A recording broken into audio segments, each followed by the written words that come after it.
different from part. They are on the path of ego. This is how the ego hit people and self-hit people or self-blessed people will be different in their approaches, in their visions. Clay is there, pot is there. What is the difference between clay and pot? There is no difference. But still there is difference. Clay has got its own shape, rupa.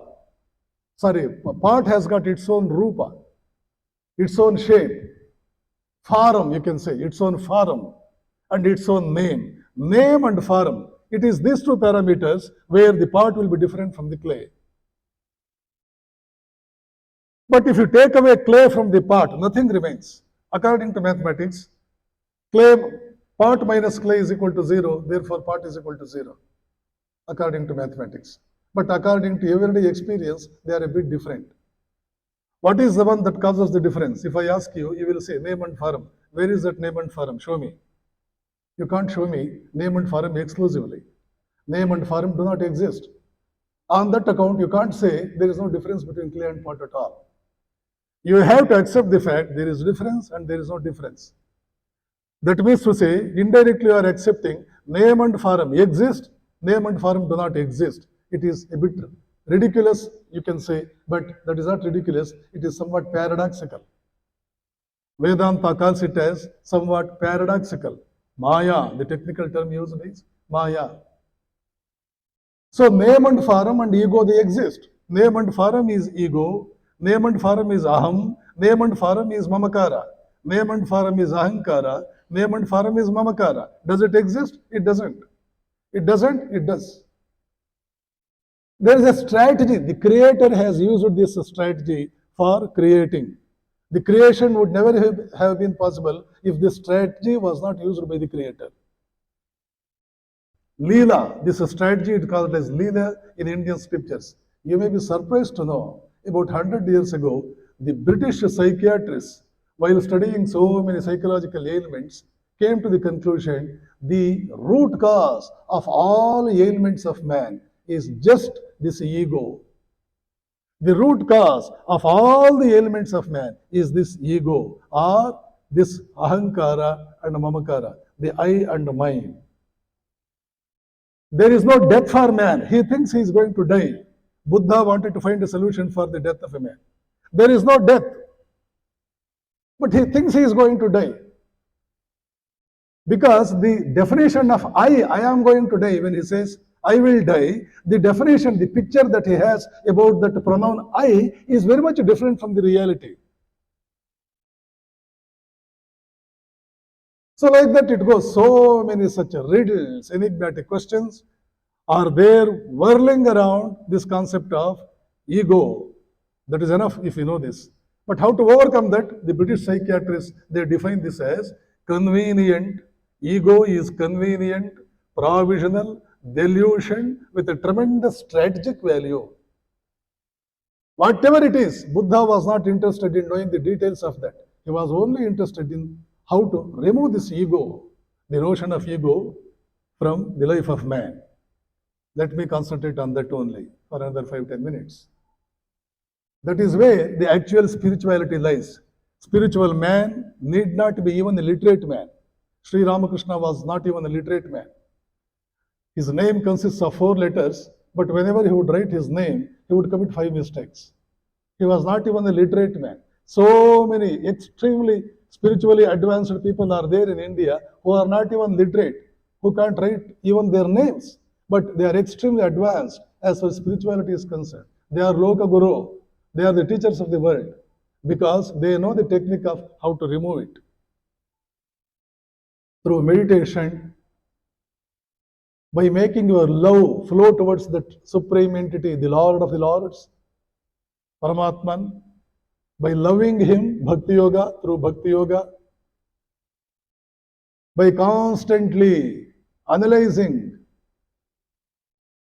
this concept of I, who am I, who am I, who am I, by constantly analyzing the concept of I, by practicing the technique of expanding your ego, through meditation, you can obliterate this ego, the I.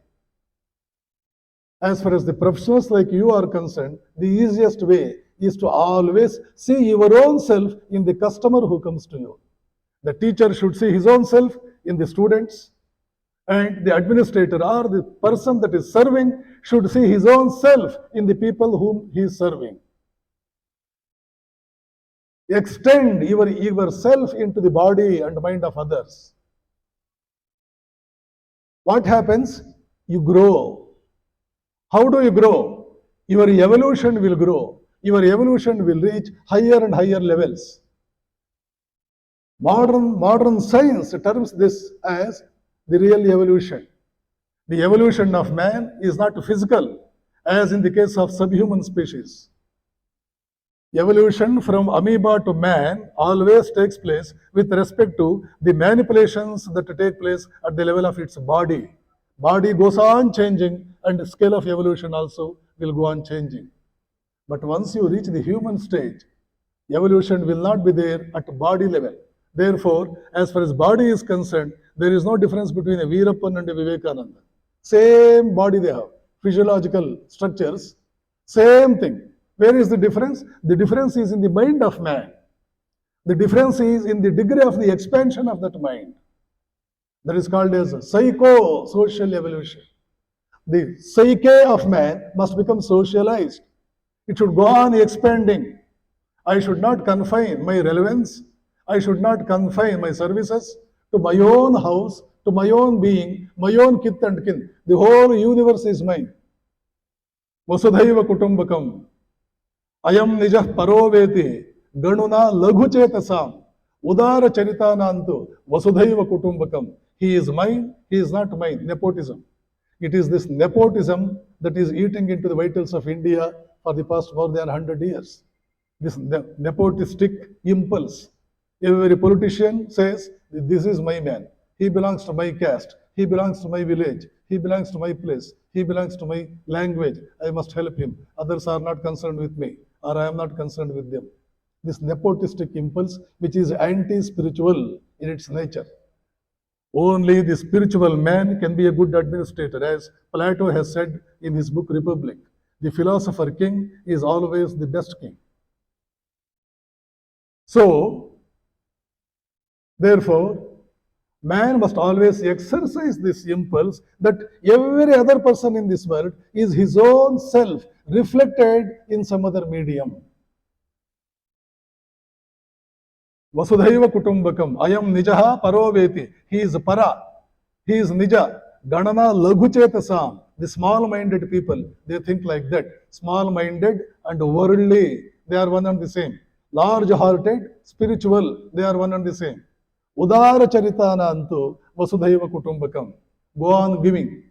And even from the standpoint of view of the practical utility, giving has got a tremendous impact on the richness that one can accrue for his own self. You know, the easiest way of becoming rich is to give things in charity.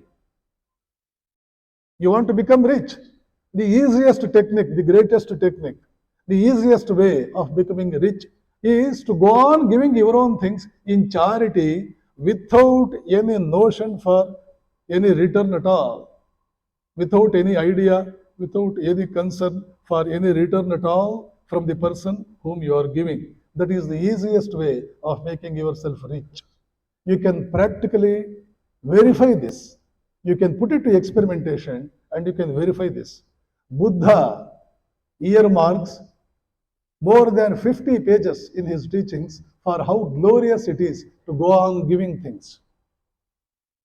Go on giving things. The gist of what he says is simply donate a plate, the plate that we use for eating food. Simply donate a plate to the needy. You will get a lot of food in return. You need not wait for the next birth. Next day you will get. Simply donate a plate. You will get a lot of food to eat. Simply donate a mat upon which a man normally sleeps. Simply donate a mat. You will get a lot of good sleep. Simply donate a book to the students. You get a powerful brain. Simply help a man. More and more powerful you will become as a result of that. You want power? Help a man who is in need. Help the needy. Help the helpless. Why? Why it is so? Simply because you are expanding your ego. You have no second thought about that. You have no thought for any return at all. If you set any return, if you set your eyes on some return from him for the help that you are rendering to him, this will not be that much powerful. Your return will not be that much powerful. The benefit that comes back to you will not be that much powerful. That won't that much multiplied.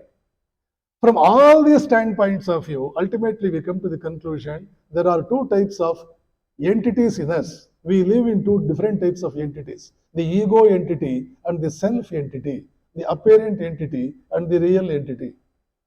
Elimination of the apparent entity is the goal. That is the goal of all spiritual exercises. There is no in this world a spiritual man, a genuinely spiritual man who is selfish, who is even self-interested. He may not be selfish, even he is not self-interested.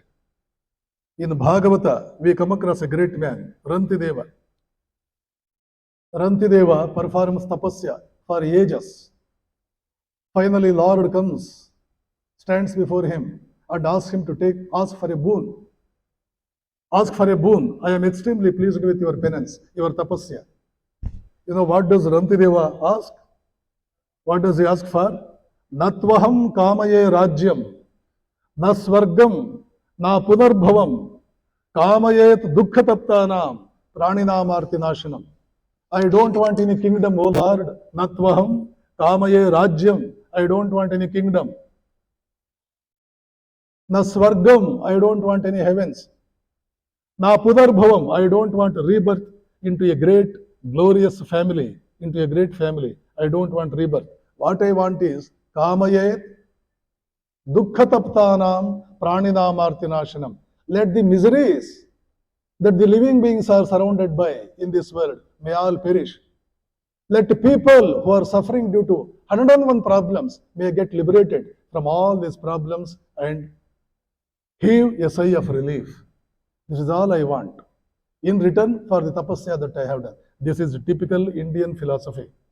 Every day, whenever we perform puja in our houses, in the puja room, there is what is called a sankalpa.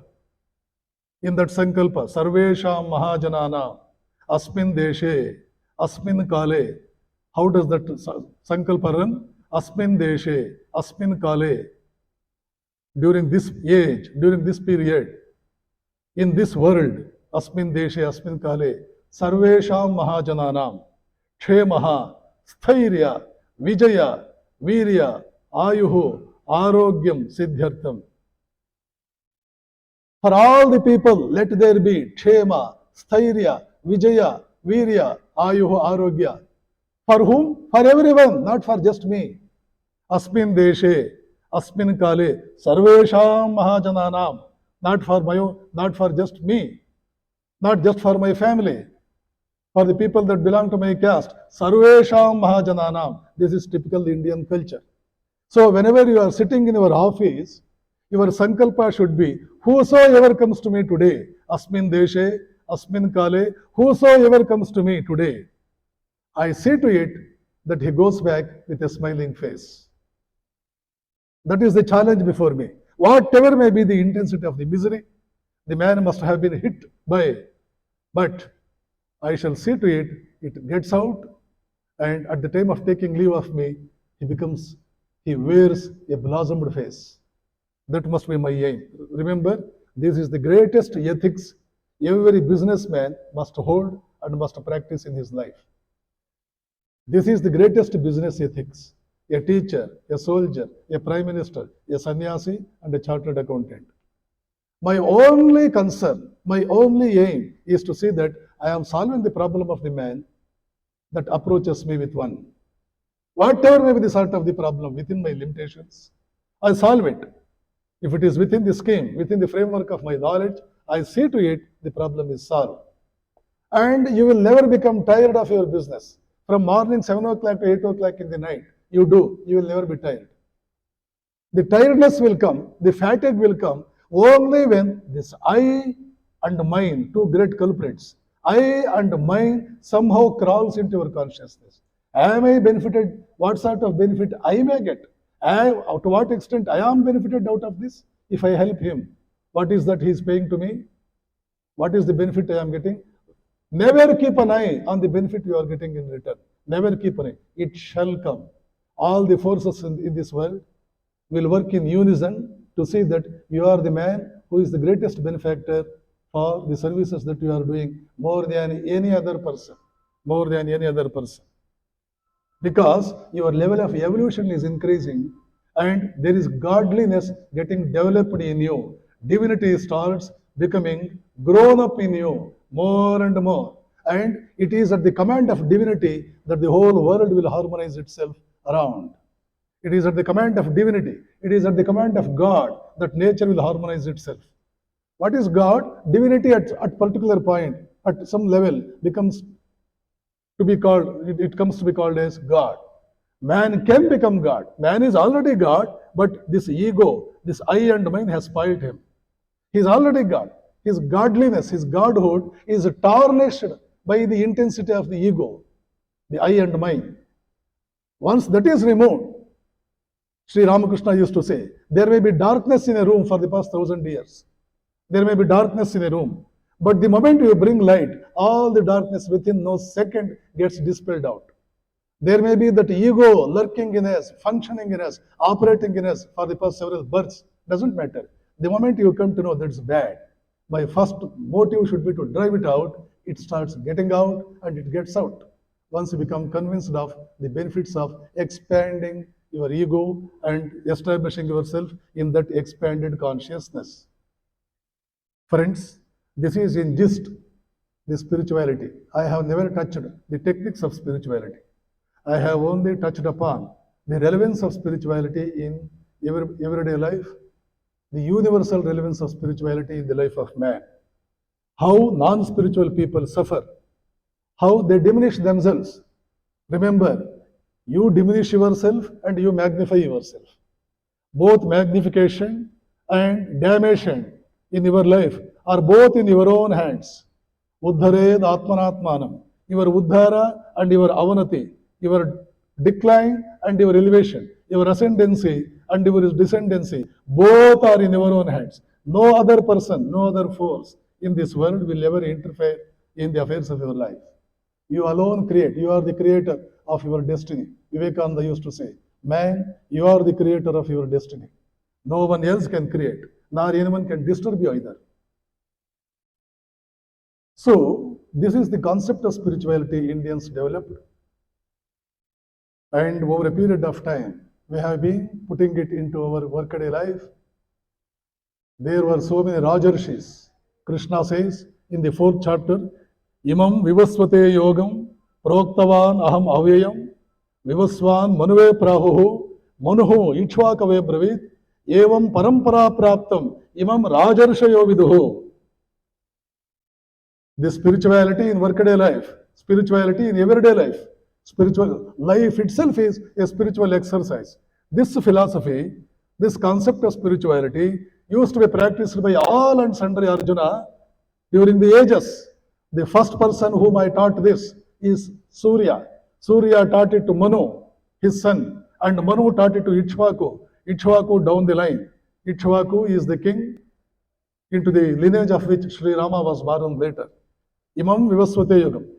Evam Parampara Praptam, a legacy, a tradition, a whole lineage of Indian sages, Indian kings used to follow this. That is the reason why India had reached the zenith of civilization even while Europe was still living on the branches of trees. You know this? Vivekananda delivered a talk on Buddha in London. A person in the audience stood up and said, he asked the question, sir, if Buddha was so great as you said, why did he not come to England for preaching? Vivekananda looked, stared at him and said, where was England at that time?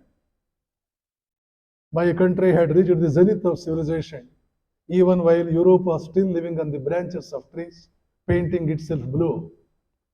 At one point, Vivekananda says, in America, all sciences took their birth in India, they were only developed elsewhere. He proves this with an elaboration, with an elaborated description. He proves this. That was the talk that lasted for about 2.5 hours. That is the country that we inherit. That is the country that is there in our background. So unfortunate. In the second millennium onwards, from the second millennium onwards, we turned our back to all these most precious things in life. Our life became totally disfigured. Indian way of life totally lost itself and assumed the most ugly colors later on. So many reasons are there: foreign invasions, cultural onslaught, whatnot. They are all there. But now that we have got our freedom, it is the duty of every right thinking man to see that the resilience that India needs today is restored back, is assured. We have a duty towards our motherland. Mother India was so great, but today she has lost her glory. It is the duty of every son and daughter of India to help her restore the glory that she has lost through our own efforts. Because of our culture, God has given us. Because of our culture, we have been able to develop the most brilliant braininess. Many of you may not know this. Go to any school in America, from one corner of America to another corner. Go to any place, any school in America. Out of 10 toppers, 7 people are Indian boys and Indian girls. Go to any school. Many of you may not know this. That is my I have gone to America 6 times. Whenever I go, normally I visit some school or some gathering and deliver a talk. So except Detroit, and Detroit is one place where I have not yet gone, and Houston is another city where I have not gone. Except that everywhere I have gone. People come and feed me with information of this sort. That is my own experience. One Negro lady, while I was flying from Orlando to Indianapolis, way back in 2007, told me that she works as teacher of science and mathematics in a high school in New York for the past 20 years. And to her surprise, every year in the list of toppers for both the subjects, science and mathematics, for all the 4 grades, 9th grade, 10th grade, 11th grade, 12th grade, more than half the toppers invariably will be Indian boys and Indian girls. That was something very much enigmatic for us. She sought my interference, my intervention there. Swamiji, how is it so? It is okay with 1 year, with one section, with one subject. Is there any special methodology that Indian parents use for teaching their wards in their houses as far as subjects of science and mathematics are concerned? Is there any special technique Indians know? I said, Madam, there is no any special technique. It is in the blood of every Indian that he must be the most brilliant man in this world. It is in the blood of every Indian. This I came to know from the conversation that ensued between Vivekananda and Jamshedji Tata when they sailed in the same boat, same ship from Yokohama in Japan to Vancouver in Canada. Swamiji was about to go for Parliament of Religions. First he went to Vancouver in Canada, then to Chicago. They were co-passengers. During the course of their conversation, this beautiful point emanates. I have read about that. This I could tell this to this Negro lady who was a science teacher in New York High School. When Vivekananda said, Jamshedji Tata, I have thoroughly studied all Western philosophers. Equally, I have thoroughly studied Indian philosophers. Before Indian philosophers, Western philosophers stand no comparison at all. Not only that, every science has taken its birth in India. It was only developed elsewhere. These 2 observations Vivekananda makes. This I knew because I had studied about that in complete works of Swami Vivekananda. After 50 years, Vivekananda's sentiment got echoed by one of the greatest thinkers America has produced in recent times, T.S. Eliot, a professor in Harvard, a Nobel laureate. T.S. Eliot. He has been given Nobel Prize for the novel he has written, The Wasteland. That is the novel. T.S. Eliot says, before the subtleties of Indian philosophers, most of our great European thinkers looked like schoolboys. He is an American. He is not an Indian. T.S. Eliot is an American, not Indian. He is not a Hindu. He doesn't have any sentimentality or doesn't have sort of a fanatic tone. He need not have. But he says, before the subtleties of Indian philosophers, most of the great European thinkers look like schoolboys. Where from this brain power came to India? Because we followed the methodology that Krishna taught in Bhagavad Gita, Imam Vivasvate Yogam Proktavan Aham Avyayam. We had converted our life itself into tapasya, and through we were all tapasvis, all through our life.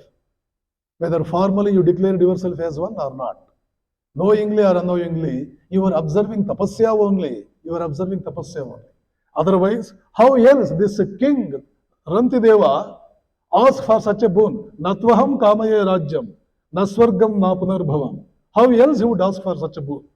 How else every person who does puja every day in the puja room, in the morning will say, Sarvesham Mahajananam, Asmin Deshe, Asmin Kale. Why? That sort of an altruistic sentiment has developed naturally in him, because it is through our blood. Right from the days of yore, through our forefathers, we have nurtured ourselves in this universal outlook. India never wanted to curse anyone. It has never cursed anyone. It has only blessed everyone. Never it has troubled any country in the history, all through the history. That is why everywhere it is so much respected, because of that saintly attitude, because of that expansive mood, expansive outlook towards our own fellow beings. We have evolved ourselves into much higher levels than our counterparts in the Western Hemisphere. Therefore, our brain is very powerful. So, friends, this is the practical utility, the immediate utility of spiritual life. Whatever it may be, spiritual life is the consummation of all human endeavors. The life that is bereft of spiritual element in it is not a complete life, and not only that, there is the risk of life getting ended in depression towards the conclusion of one's life. If anybody suffers from depression at the age of 60, 50, or 70, remember, there is some very important thing very much lacking in the life of that person, that is that spiritual element. There is no conscious pursuit of higher self in life. That life is confined to ahankara and mamakara, and not for vasudhaiva kutumbakam. It is not moving towards that. That impulse is not there yet. So this is how the spirituality is there in its practical form. I wanted to emphasize and concentrate more on the practical form and its benefit. Once you come to know how spirituality can become a practice, and once you come to know what is the benefit of it, quite naturally we become drawn to it. More and more people will try to take themselves to spirituality, and that, I think, that is the purpose for which the particular session was earmarked, for this beautiful subject, spirituality in everyday life, something of that sort. I think I have done justice to it in my own limitations, and I must thank you very much for the very patient and absorbed attention that you gave all through my talk. I thank the authorities once again, especially Anand Potnis and Mukund Potnis, but for whose efforts today I would not have been here. They have been the great benefactors in the city of Gadag. Every businessman in one or the other way takes benefit from them. They are a household talk. They are household names in the city of Gadag. And these brothers, Mukund and Anand, they are the backbones of Ramakrishna Mission there, Ramakrishna Ashrama that I represent there. And when they approached me for this purpose, I could never say no. I couldn't say no. I agreed. I came here. I enjoyed every bit of my participation here, for which I must really thank you all. Therefore, thank you so much. Thank you, sir. Deep gratitude to